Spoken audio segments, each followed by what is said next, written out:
Friends, are you all? ఈరోజు మనం jewellery చూస్తున్నాం కదా. ఈరోజు శారీస్ కలెక్షన్ చూద్దామండి. ఫస్ట్ మనం చూస్తున్న వచ్చేసి మంగళగిరి పట్టు శారీస్ అండి.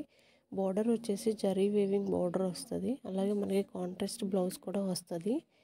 ఇందులో అన్నీ మనకి డిఫరెంట్ ప్యాటర్న్స్ ఉంటాయి, డిఫరెంట్ డిజైన్స్ ఉంటాయండి. ఒకసారి మీరు కూడా చూడండి. ప్రింటెడ్లో కూడా వచ్చాయి, ఇవి కలర్స్ కూడా ఉన్నాయి. మీలో ఎవరికైనా నచ్చినట్టయితే డిస్క్రిప్షన్లో డీటెయిల్స్ ఉంటాయండి. డీటెయిల్స్ ఒకసారి చెక్ చేయండి. ఎలా ఆర్డర్ చేయాలి అనేది అక్కడ డిస్క్రిప్షన్లో నేను వాట్సాప్ నెంబర్ ఇస్తాను. మంగళగిరి పట్టు శారీస్ అండి ఇవి. మనకి బార్డర్ వచ్చేసి జరీ బార్డర్ వస్తుందండి, సిల్వర్తో వస్తుంది. కొన్ని ఏమో గోల్డ్లో వస్తాయి. ఇదైతే కంప్లీట్గా శారీ అంతా ఇలా వచ్చేసి ఉంటుంది. నెక్స్ట్ వచ్చేసి కిడ్స్ కలెక్షన్ అండి. కిడ్స్ లెహెంగా వచ్చేసి బెనారస్ పట్టు అండి. అలాగే పైన బ్లౌజ్ వచ్చేసి మనకి మిర్రర్ వర్క్తో వస్తుంది. 0 to 15 years వరకు అవైలబుల్ ఉంటుందండి గర్ల్స్కి.